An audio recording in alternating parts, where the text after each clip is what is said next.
Hey, how's it going, everyone? I just wanted to make actually my first YouTube video that has to do with pickleball.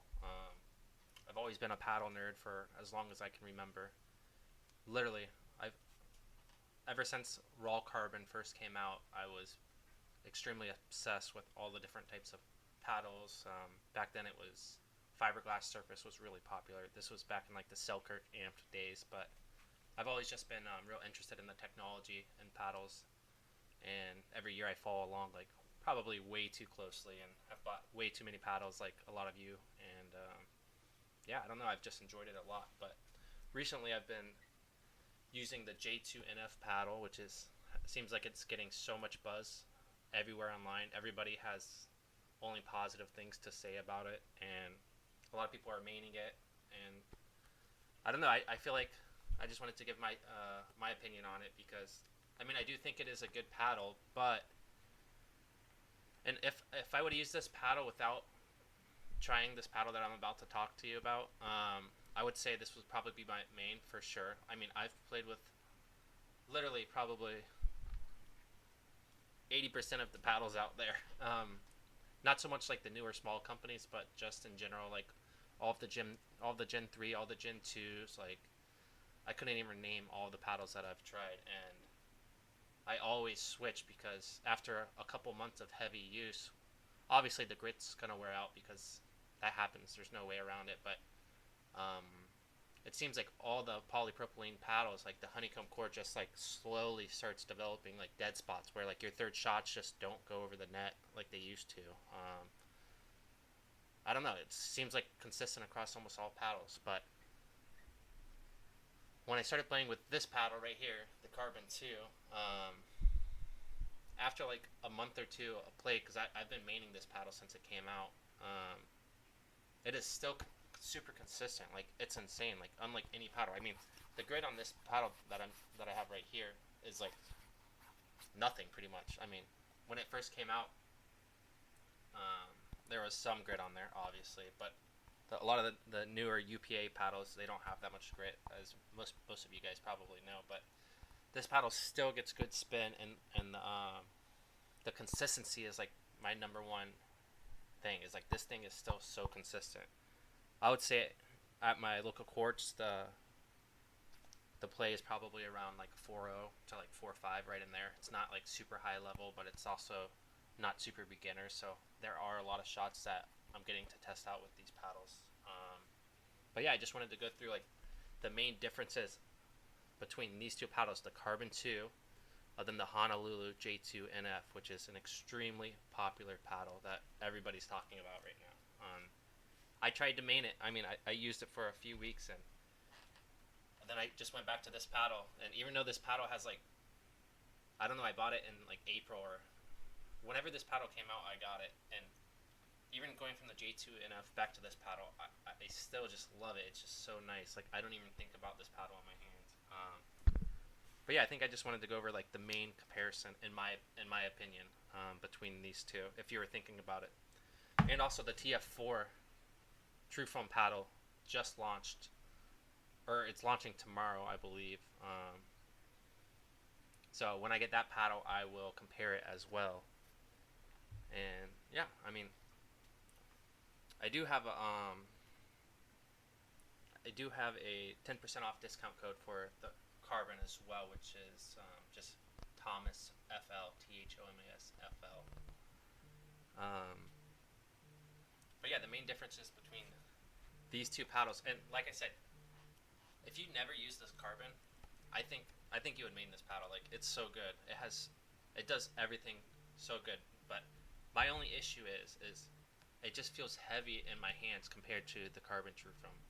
So like hand speeds at the net is just, it's just not even close to as good as the Trufoam. And although the power is way better on this paddle, if I'm not swinging this paddle fast enough to make contact on the ball when I want, the power doesn't really matter in my mind, because I can't even get to the ball in time. It's and the swing weight, it's not terrible. I mean, if you look at them compared on the websites, both of them, they're both between like 110 and 114.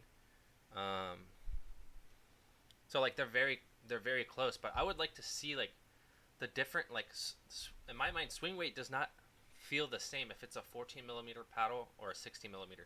This 16 millimeter paddle, even though it has supposedly lower swing weight than the Crbn Trufoam 2, Genesis 2, it still just feels heavy in my hands. It's so crazy. I don't know how to explain it. Even the Crbn 2, I went from the NF back to the Crbn 2, and this paddle just, it feels faster, and I had weight on this paddle, and I was playing this paddle stock. But anyway, so with some weight on the Crbn 2, if you want to put it, like, right here for some stability / plow through, or a little bit lower, I think that the Crbn 2 actually gets about 95% as much power as the J2NF on your average shot. So most shots, whether it's like hybrid drives, drops, resets, I feel like the Crbn gets 95% as much power as the J2NF. Now, if somebody pops up a ball and you have this J2NF in your hand and you're like at the kitchen line or whatever, and you're gonna hit it overhead, or if they just leave, like, maybe they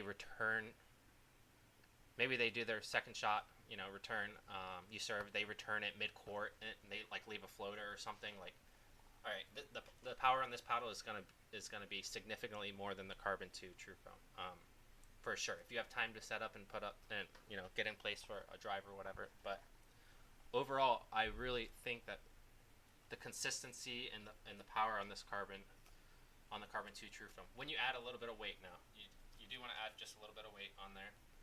It brings it out to like 8.3 ounces. It hits just as hard as this J2NF, like on most shots, like I said, not the drives or overheads, especially like drives that you have plenty of time to set up with. But I don't know. I just wanted to give my honest opinion on these two paddles, and there's probably a lot of reasons why, in my opinion, the NF feels so much slower in my hands. I mean, obviously you're going from a wide body to an elongated, so it's 0.2 inches longer. Even though it is a little bit narrower, I mean, just like statistically, just swinging a paddle that's longer, even if it's the same swing weight, is gonna feel heavier, right? Because you're swinging a longer paddle. I'd be interested to know about the balance point too. I feel like the Crbn 2 must have like a lower balance point. But also, like, the NF is like super good. Like, there's nothing really that wrong with it. I don't think there's any paddle that really competes close to the NF other than this Crbn. Like, I don't know. It's just I'm just such like a consistency type person. I'm more of a drop, get to the kitchen, play the kitchen game. I'll do some drives occasionally or whatnot, but relying on a third shot drop or like consistent dinks is the most important part in my game, and I think that this Crbn 2 Trufoam is the best out there right now at doing that. And I did order the Crbn Trufoam 4, so I'm interested to see that. I know that it's going to be a lot lighter, so I'm going to have to add some lead tape to it and whatnot. I feel like it could possibly have a little bit more power, depending on my lead setup, but I don't think it's going to be anything that crazy compared to the Crbn 2 Trufoam. So I don't know. I just wanted to give my opinion. I think that the J2NF is super, super good paddle, and I think if you order this, you'd probably be super happy with it. But on the other side, if you've never played with the Crbn 2 Trufoam, which is a wide body, so I mean, if you're completely set on hybrids, obviously the J2NF is going to be your bet. Even though that new Crbn is hybrid that's coming out, I haven't got to compare it yet to this, but I will do that. Yeah, I don't know. I just wanted to give my two direct opinions on these two paddles, since I've never made a video, so I feel like it would be cool for some people that are actually interested in these two particular paddles to hear some opinions from somebody that they've never seen review paddles. And yeah, I've always followed along once again with the technology in paddles, so I do feel like I'm very knowledgeable as far as just the stuff going on in paddles these days, and even back when the first thermoforming paddles, like I still remember today that the Legacy Pro was like one of the first thermoform paddles. Obviously there was some other thermoform paddles, I think,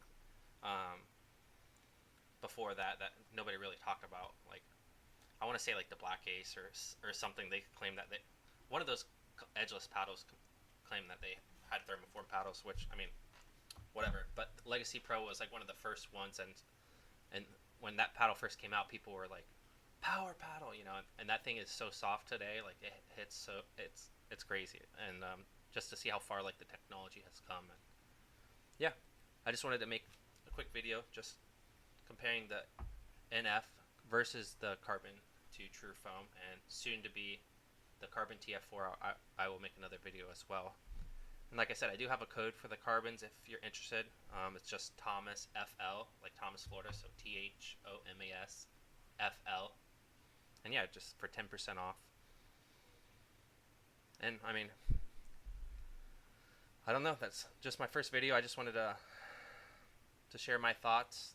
J2NF, pretty good, but the Crbn is just so good. I mean, there's been so many different foam paddles, and the Crbn is one of the first all foam paddles that came out too, and it's still holding up. It's insane. But all right, yeah, I just wanted to make my first video, and hopefully somebody finds this kind of interesting, and we'll see. All right, later, guys.